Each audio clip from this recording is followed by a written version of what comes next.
Hi everyone. I'm Jennifer Schwartz with Harris County Public Library. Welcome to your virtual summer reading program. This is Music Week, and tonight we are so happy to welcome our wonderful partners, Apollo Chamber Players, with special guest tenor and narrator Wayne Ashley. I hope you'll sign up for our summer reading program at hcpl.net and earn prizes for reading, as well as seeing all the wonderful programs we have in store for you this summer. During the show, please feel free to put your questions in the comment sections, and we will do our best to answer some of those after the program. So with that, I hope you enjoy the program, and I'll turn it over. Thank you. Thank you so much, Jennifer. It's such a pleasure for us to be here this evening. Welcome everyone from your living rooms or from your backyard or wherever you happen to be tuning in. We are the Apollo Chamber Players. We're all Houstonians, but we've come from some different places, and we're going to introduce ourselves here. My name is Matt Dietrich. I'm the director of Apollo Chamber Players and one of the violinists. My name is Annabelle Ramirez, and I'm also a violinist. My name is... Where are you from? Oh, I'm originally from Mexico. My name is Matthew Dudzik, and I grew up in the Twin Cities, Minneapolis. And my name is Whitney Bullock, and I'm the violist, and I'm originally from Louisville, Kentucky. And I don't think Matt told us where he was from. I didn't. Maybe I'll let people guess. You guys can figure out my accent. We're so happy to be here again. Apollo Chamber Players connects communities and cultures through globally inspired music. Tonight we're exploring storytelling through music, from American Indian legends to Jewish fables to African-American spirituals. And we wish to also dedicate this program in the memory of George Floyd and his family and loved ones and everything that's going on here in Houston. So we're going to begin with a new commission by the Chickasaw composer Jared Impechachaha Tate. It's titled Moonstrike. We commissioned this to celebrate the 50th anniversary of the Apollo 11 lunar landing, which was just last year in 2019.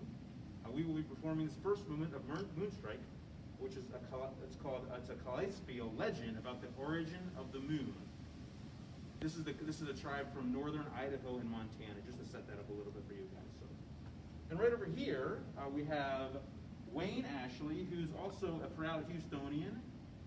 Wayne, you want to introduce yourself and tell the audience a little bit about yourself? Yeah. Sure, I won't be wearing the mask when I'm speaking and singing at the moment. Hi, everyone. It's so great to join you all, and I'm so thrilled to be invited as a guest of the Apollo Chamber Players. I'm such big fans of theirs, and it's wonderful to get to collaborate with them. I am a Houstonian, and I'm proud to be here, and native of Arkansas, of the Little Rock area of Arkansas, and a graduate of the University of Houston. I'm also a member of St. Paul's United Methodist Church Choir here in Houston, and the Houston Chamber Choir, and a former member of the Houston Ebony Opera Guild. And as many of you may know, the Houston Chamber Choir just won their first Grammy Award. Great recognition for that organization and for the city this past year. So here we go with Moonstrike by Jared Impechachaha Tate.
Chokma. Welcome, my friends. Again, my name is Wayne Ashley, and I, with the help of our brilliant string quartet, am about to tell you some stories of the moon. What is the moon? Where did it come from? How did it get there? Well, like every culture around the world, American Indians have many different tales of the moon. But one thing that is certain, the moon is a very valued and coveted being.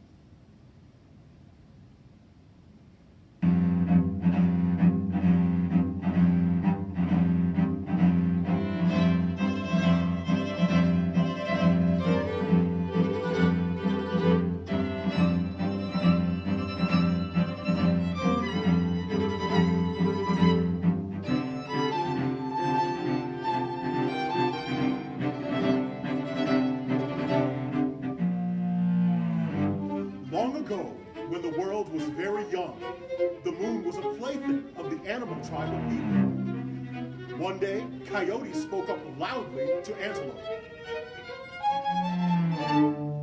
Let our sons go out and learn how to steal the moon.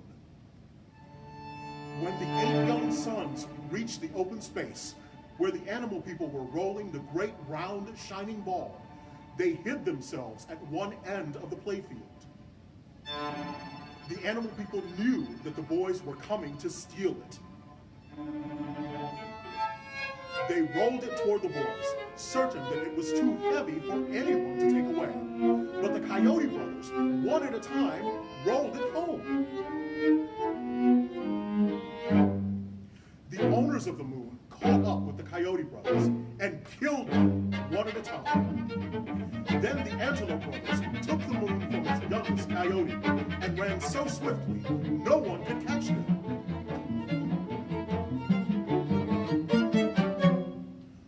When they reached home and told Coyote that his sons had been killed, Coyote cried loudly.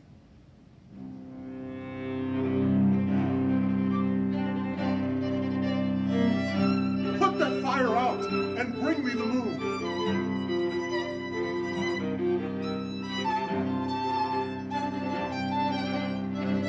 Put that fire out and bring me the moon.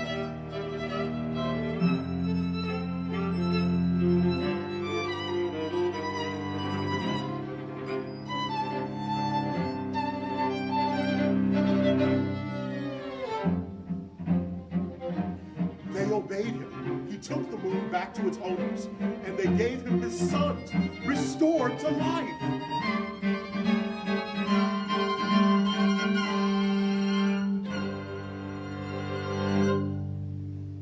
One day, Woodpecker said to his grandmother, "Let me go and steal the moon." When the moon people saw him coming, they knew his purpose and began to laugh.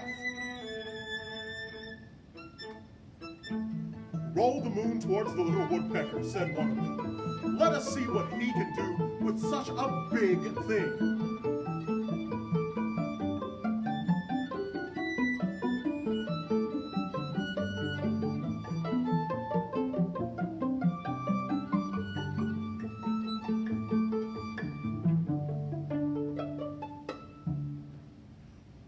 When the moon reached him, he lifted it with difficulty and staggered off with it.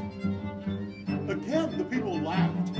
"Let him go as far as that ridge, but if he passes over it, we will kill him." They did not know that Woodpecker was very clever.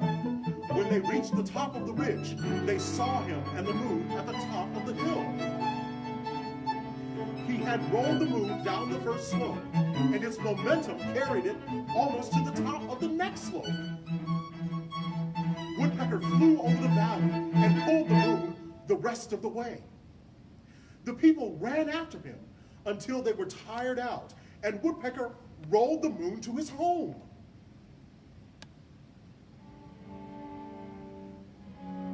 Sadly, the people started home without the moon. "Let us make a new moon," they said, "and let us place it in the sky." "Who will be the new moon?" someone asked. They decided that Yellow Fox should be the new moon, and Yellow Fox agreed.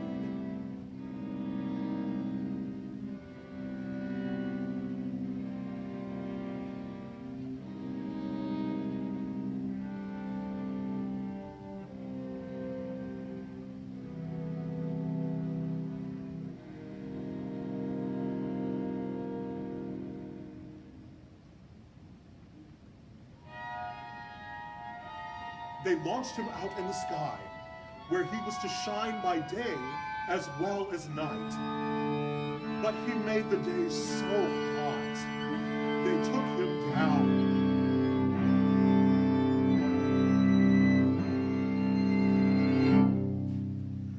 Then they asked Coyote, "Do you think you would make a good moon?" "Yes, of course," he replied. "I would like to be the moon, so then I could see everything." So they placed Coyote in the sky. He did not make the days too hot, but he did see everything. And whenever he saw anything wrong being done, he called loudly the name of the person and the wrong thing he was doing. The people who wished to do things in secret demanded that Coyote be taken from the sky.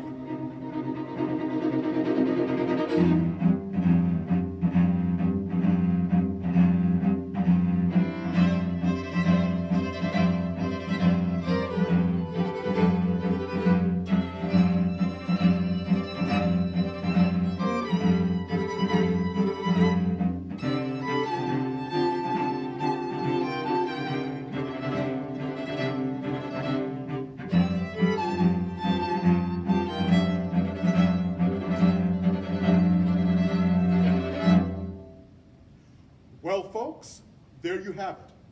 Just some of the incredible legends of the moon. There are many, many stories yet to be discovered.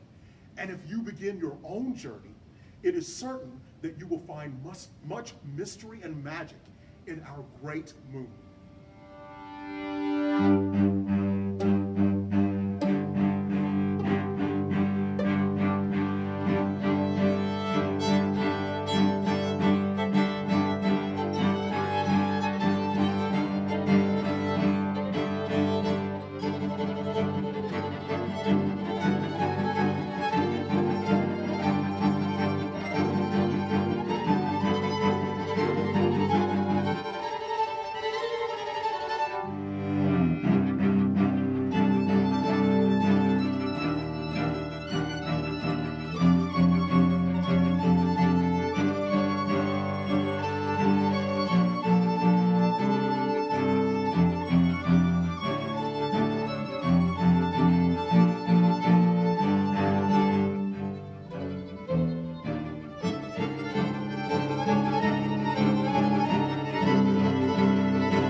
Thank you, Wayne. I hope everyone's clapping at home, you know.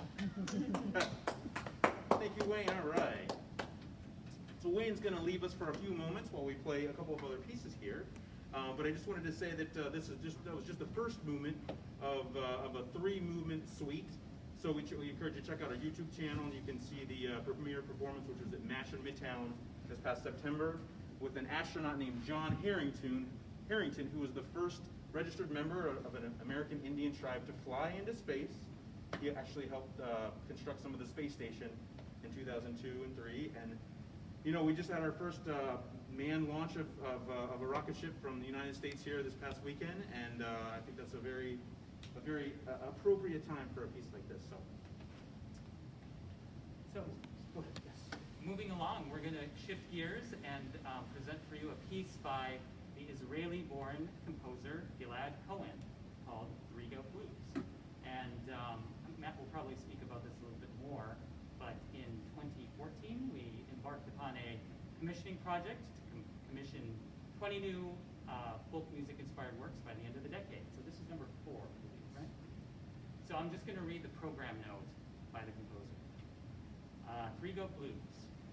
Had Gadya, one little goat in Aramaic, is one of the most popular prayers from the Jewish holiday of Passover. While the holiday celebrates the biblical journey of the Israelites from slavery to freedom, Had Gadya tells the story of one little goat that right at the beginning of the prayer is eaten by a cat. Following the 20th century composer Darius Milhaud, who wove Provençal Jewish prayers into his music, I've chosen to use an old Provençal tune of Had Gadya as a musical source for my piece. I decided, however, that the poor animal deserves a a second chance. Instead of one goat, my piece portrays three. Or possibly three aspects of the same goat. The first one is an oppressed captive goat who sings the blues through the low, ranging cello. That's my dog. The viola represents the second goat that finds its way out of captivity and frolics here and there, but unfortunately, its memories of oppression do not allow it to find peace. Only the third goat, featured by the violin, reaches true salvation. So that should give you an idea of what you're in for.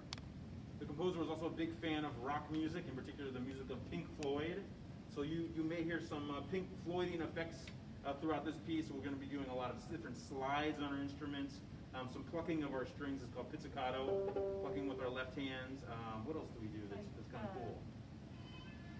We do a lot of, we kind of simulate feedback. So listen for that. And yeah, those are called extended techniques on our string instruments. So we're going to rock out here with Three Goat Blues.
one of our favorite commissions to play, and I hope you enjoyed it too. We forgot to mention we slapped our instruments a little bit too, so that's an extended technique that we have to be a little bit careful about. But it's a fun one. So our next piece is by the African-American composer William Grant Still. He was one of the most influential composers of his era. He was actually known as the Dean of African-American music. And he was a conductor also, and he was the first African-American conductor to get to conduct a major orchestra. That was the LA Philharmonic. He also wrote the very first opera to be performed, composed by an African-American composer.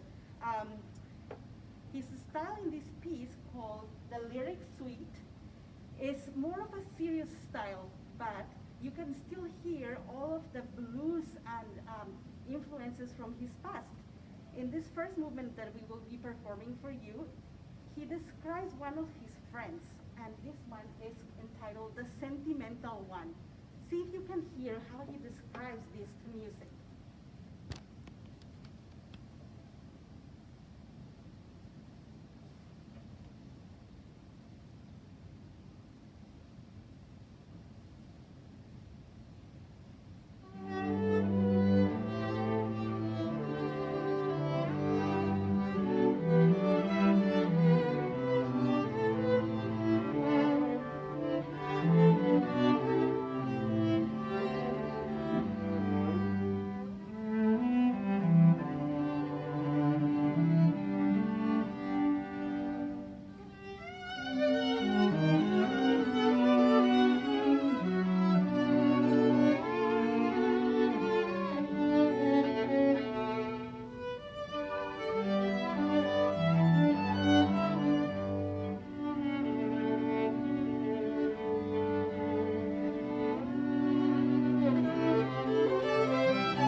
The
next work on our program this evening is by African-American composer Florence Beatrice Price. And Florence Beatrice Price was born in 1887 in Little Rock, Arkansas, which is also where our guest artist Wayne Ashley is from. And Florence Beatrice Price received 2 degrees from the New England Conservatory in the 1900s. And those were in piano pedagogy and organ performance, which was amazing at the time, not only because she was a woman, but also because of the color of her skin. And so throughout Florence Beatrice Price's life, she became a composer and a teacher, and she also began to use folk tunes more actually towards the end of her life. And she wrote a set of a string quartet called 5 Folk Songs and Counterpoint. And there are 5 movements of this where she has some religious songs that she knew, things like Oh My Darling Clementine and Shortening Bread. But the last movement, the 5th movement, is a very famous spiritual called Swing Low, Sweet Chariot. And here in Apollo, we like to think of counterpoint as a sort of stepping off point for thinking about how we have a dialogue in society about certain things. So you will hear the main melody of Swing Low, Sweet Chariot begun in the cello, and then each of us get the melody at some point, but it is changed a little bit, and then she flips it upside down and puts it faster and slower all throughout this movement. And so it's just really a beautiful piece, and we found it collecting dust in the University of Arkansas library. And so we began reading from the music that Florence Beatrice Price had written herself. It's her actual handwriting in our music, and she didn't even write a score for it. She just wrote all the 4 parts separately. Yeah, so It's in the 21st century now on electronically, but it was handwritten. yes. And so we hope you enjoy the 5th movement of 5 Folk Songs and Counterpoint by Florence Beatrice Price, which was written at the end of her life around 1953 or so.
enjoyed Florence Price.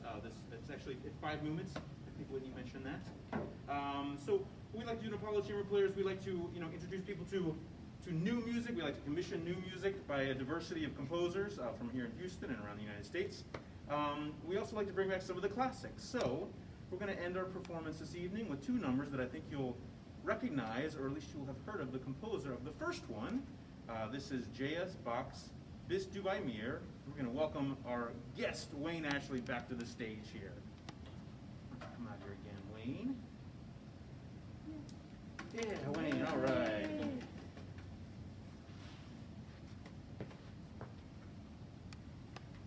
So I think everybody probably knows Johann Sebastian Bach. And if you do not, he lived from 1685 to 1750, and he was considered the father, of most composition. Most composers throughout the centuries hold up J.S. Bach as the pinnacle of composition. So I think it's fitting that we end this piece here. So let's go ahead with Bis du bei mir by J.S. Bach.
Sterben und meinen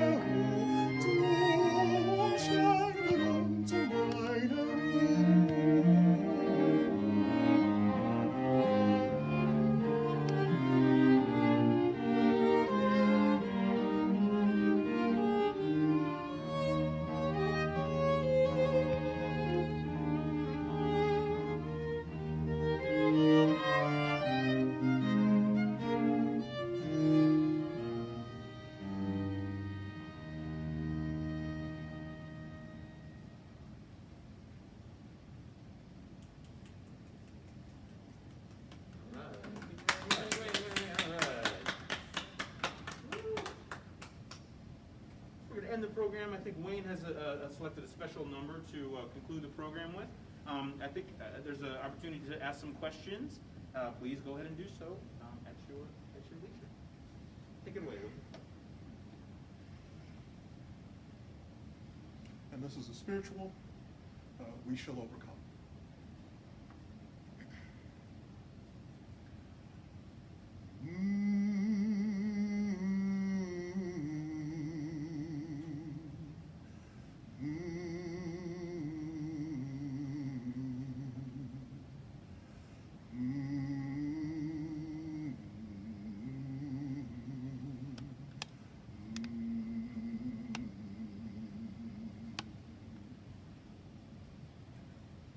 We shall overcome. We shall overcome. We shall overcome someday.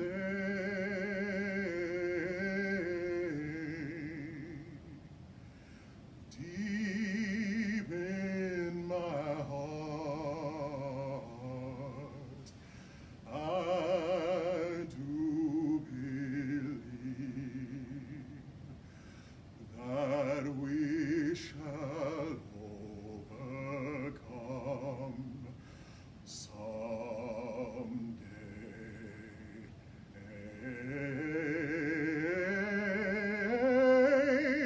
We shall overcome. We shall overcome.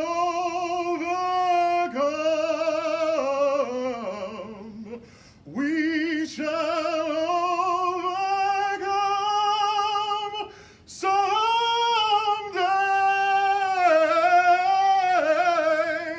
Oh, deep in my heart, I do believe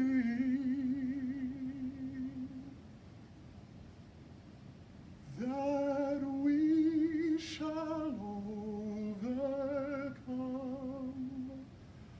someday.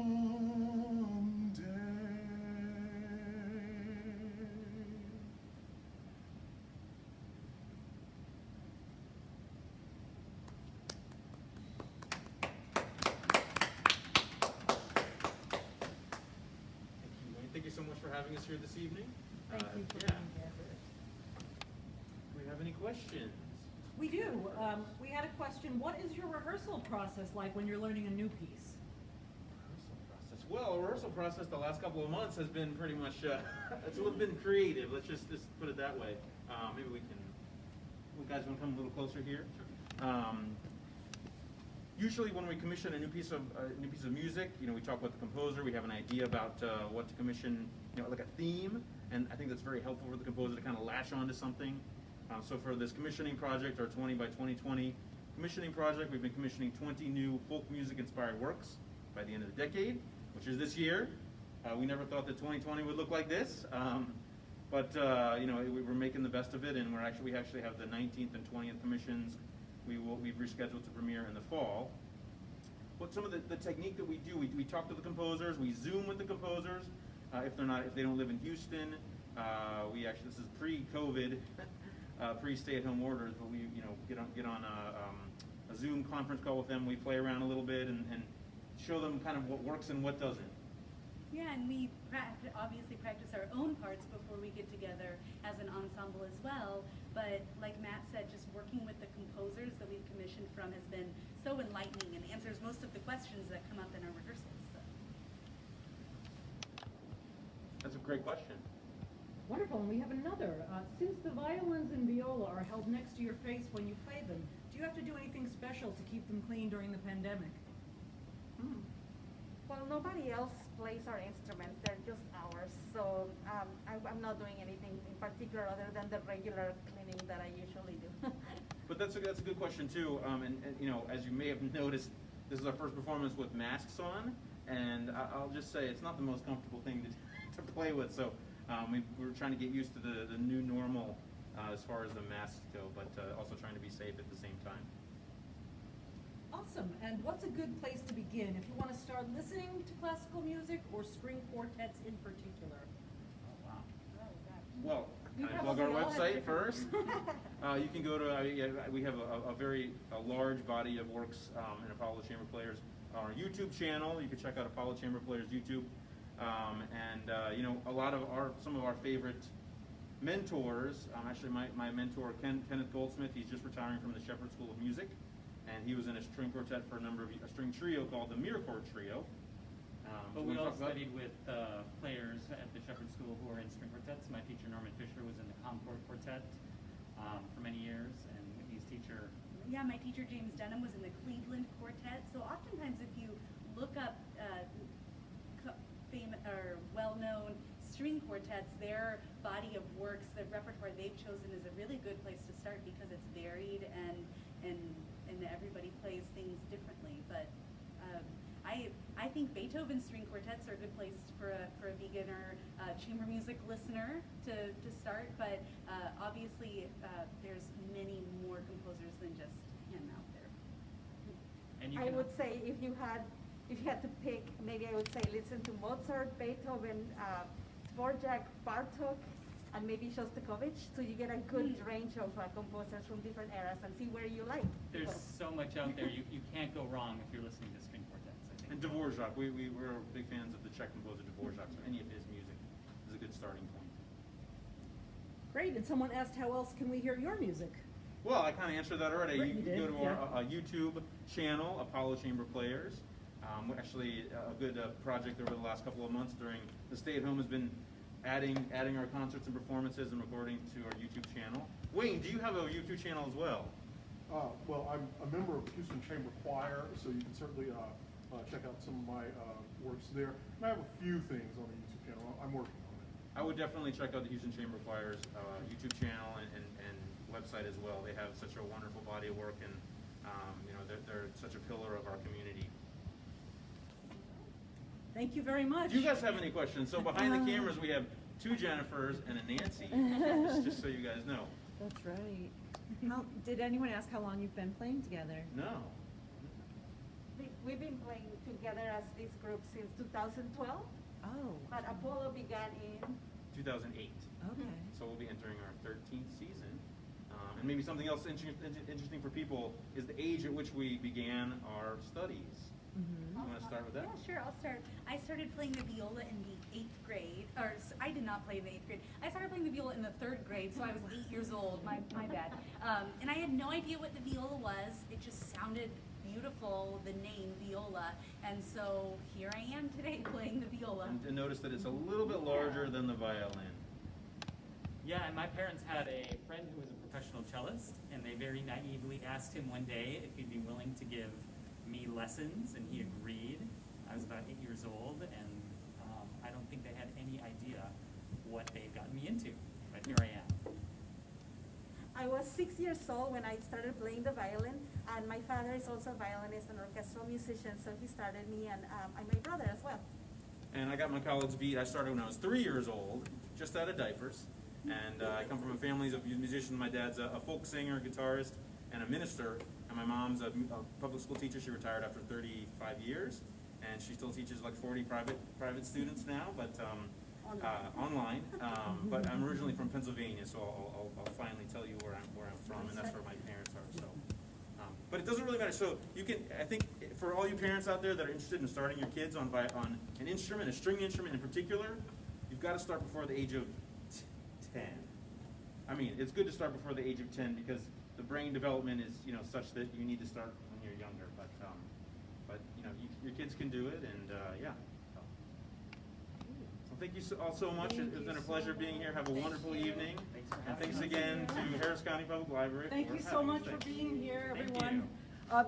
Everyone be sure to tune in tomorrow night at 6:30, same time, where we have a folk rock band, a local Houston band called Bodie. And then on Saturday morning at 10:30, we have Andy Rue and the Andy Rooniverse. And stay tuned for all of the wonderful things we're going to be doing with Apollo Chamber Players in the future. We're going to be doing shows at all of our libraries, soon. That's right, that's right.